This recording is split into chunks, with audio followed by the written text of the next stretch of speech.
Moon വാക്ക് എന്ന സിനിമ ഇറങ്ങിയിരിക്കുകയാണ് and it's a good entry for മലയാള സിനിമയുടെ ഡാൻസ് കാറ്റഗറി. എന്ന് വെച്ച് ABCD സ്റ്റെപ്പ് ഒന്നും പ്രതീക്ഷിച്ചു പോരുത്. ഇതൊരു കൊച്ചു ട്രിബ്യൂട്ട് ആണ് ഫോർ മൈക്കിൾ ജാക്സൺ.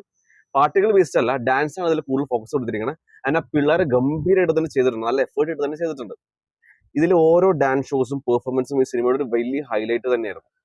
മലയാള സിനിമ എന്തുകൊണ്ടാണ് ഇത്രയും ഫേമസ് എന്ന് ചോദിച്ചു കഴിഞ്ഞാൽ ഭയങ്കര എക്സാജറേറ്റ് ചെയ്ത് കാണിക്കാണ്ട് വളരെ റൂട്ടഡ്, വളരെ റിലേറ്റബിൾ രീതിയിൽ സിനിമകൾ കാണിക്കുന്നതുകൊണ്ടാണ്. ഇവിടെയും കുറച്ച് ഒരു ഗ്രൂപ്പ് ഓഫ് ഫ്രണ്ട്സ് അവർക്ക് ഡാൻസിനോട് ഇൻട്രസ്റ്റ് വരുന്നു.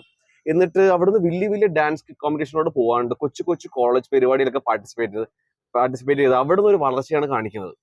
ഇതിലെ ആ ന്യൂ കമേഴ്സ് അവർ വളരെ നന്നായിട്ട് തന്നെ അവരുടെ ക്യാരക്ടേഴ്സിനെ കൈകാര്യം ചെയ്തിട്ടുണ്ട്. അന്നാദിന്റെ ക്യാരക്ടറായ ജയ്ക്കും ശിവകുട്ടപ്പന്റെ ക്യാരക്ടറായ സുരയ്ക്കുമാണ് ഇതിൽ കൂടുതൽ എക്സ്പ്ലോർ ചെയ്തിരിക്കുന്നത്. അവരുടെ ക്യാരക്ടർ ആർക്കാണ് വളരെ നന്നായിട്ട് ഇതിൽ കാണിച്ചിരിക്കുന്നത്. എന്റെ പേഴ്സണൽ ഫേവറേറ്റ് ആരെന്ന് ചോദിച്ചാൽ സുരയായിരുന്നു. പിന്നെ ഷിബുയുടെ ക്യാരക്ടറായ കൈകാര്യം ചെയ്ത സിദ്ധാർത്ഥ് ബാബു അത്യാവശ്യം നല്ല ചിരി സമ്മാനിച്ചിട്ടുണ്ടായി.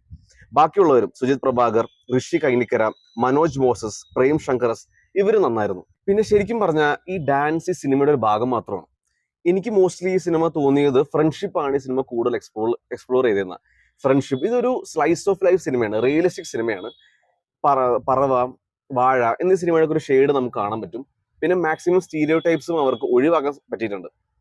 ഫ്രണ്ട്ഷിപ്പ്, പിന്നെ ഡാൻസിനെ പുറകെ പോകുമ്പോൾ അവർക്ക് ഉണ്ടാകുന്ന ഫാമിലി ഇഷ്യൂസ്, 80s കുറെ റേസിസം, താഴ്ന്നു കാണല്, ഇതെല്ലാം ആ സിനിമയിൽ അത്യാവശ്യം നല്ല രീതിയിൽ തന്നെ പറഞ്ഞു പോയിട്ടുണ്ട്. ഏതായാലും ഒരു കാര്യം മനസ്സിലായി, AK വിനോദ് എന്ന debut director he's here to stay.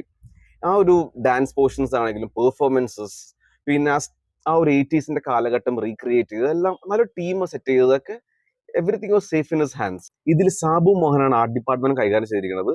And വളരെ സൂപ്പർ ആയിട്ട് അടിപൊളിയായിട്ട് തന്നെ ആ വർക്ക് ചെയ്തിട്ടുണ്ട്. അവരുടെ hair styles, the way they walk, the way they dress, പിന്നെ ദ വേ ദേ ഡാൻസ്, എല്ലാം each and every minute detail ശ്രദ്ധിച്ചുകൊണ്ട് തന്നെയാണ് ആ വർക്ക് ചെയ്തിരിക്കുന്നത്. പിന്നെ സിനിമാറ്റോഗ്രാഫർ അൻസാർ ഷാഹിന് ആ ഒരു എഫേർട്ട് കംപ്ലീറ്റ്ലി ജസ്റ്റിഫൈ ചെയ്തുകൊണ്ട് തന്നെ ഒരു വിഷ്വലി റീറ്റബിൾ ഫീൽ ഈ സിനിമയ്ക്ക് സമ്മാനിച്ചിട്ടുണ്ട്. ഇനി നെഗറ്റീവ്സിനെ പറ്റി പറയുകയാണെങ്കിൽ ഈ റൈറ്റിംഗ് കുറച്ചും കൂടെ ഇമ്പാക്ട്ഫുൾ ആക്കായിരുന്നു, കുറച്ചും ക്രിസ്പ് ആക്കായിരുന്നു എന്ന് തോന്നി.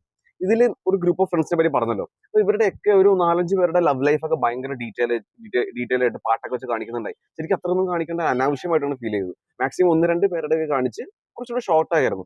ഈ വലിച്ചു നീട്ടലൊക്കെ ഭയങ്കരമായിട്ട് ഒരു ലാഗും ഭയങ്കര ഒരു സ്ലോ ഫീലിംഗ് ആണ് കിട്ടിയത്. പിന്നെ ലാഗ് എന്നുള്ള വേറെ റീസൺ, എനിക്ക് ഇതിലെ പ്രശാന്ത് പിള്ളയുടെ മ്യൂസിക്കൽ വർക്ക് അത്രയും അടിപൊളിയായിട്ട് തോന്നിയില്ല. ഭയങ്കര വീക്ക് സ്കോറിങ്, ഭയങ്കര വീക്ക് സോങ്സ് ആയിട്ട് ഫീൽ ചെയ്തു. ഓക്കെ, ആ ഡാൻസ് പോർഷൻസിൽ കൊള്ളായിരുന്നു, പക്ഷെ ബാക്കി എല്ലായിടത്തും ഭയങ്കര വീക്ക് ആയിട്ടാണ് ഫീൽ ചെയ്തത്. പിന്നെ എഡിറ്റിങ്ങും കുറച്ചും കൂടെ ഫസ്റ്റ് ഹാഫിൽ ക്രിസ്പാക്കായിരുന്നു. ഫസ്റ്റ് ഹാഫ് എഴഞ്ഞ് ഒരു അനുഭവമാണ് കിട്ടിയത്. ഏതായാലും ഒരു സാറ്റിസ്ഫൈങ് വാച്ച് തന്നെയായിരുന്നു മൂൺ വാക്ക്. ഒരു വിത്ത് എ ബാങ്ങർ ക്ലൈമാക്സ്. ഭയങ്കരമായിട്ടൊരു ഡാൻസ് മൂവി പ്രതീക്ഷിക്കരുത്, ഒരു കൊച്ചു റിയലിസ്റ്റിക് ഡാൻസ് മൂവിയാണ് മൂൺ വാക്ക്. ഇവരുടെ ഹാർഡ് വർക്കിനും എഫേർട്ടിനും വേറൊരു കൈയടി.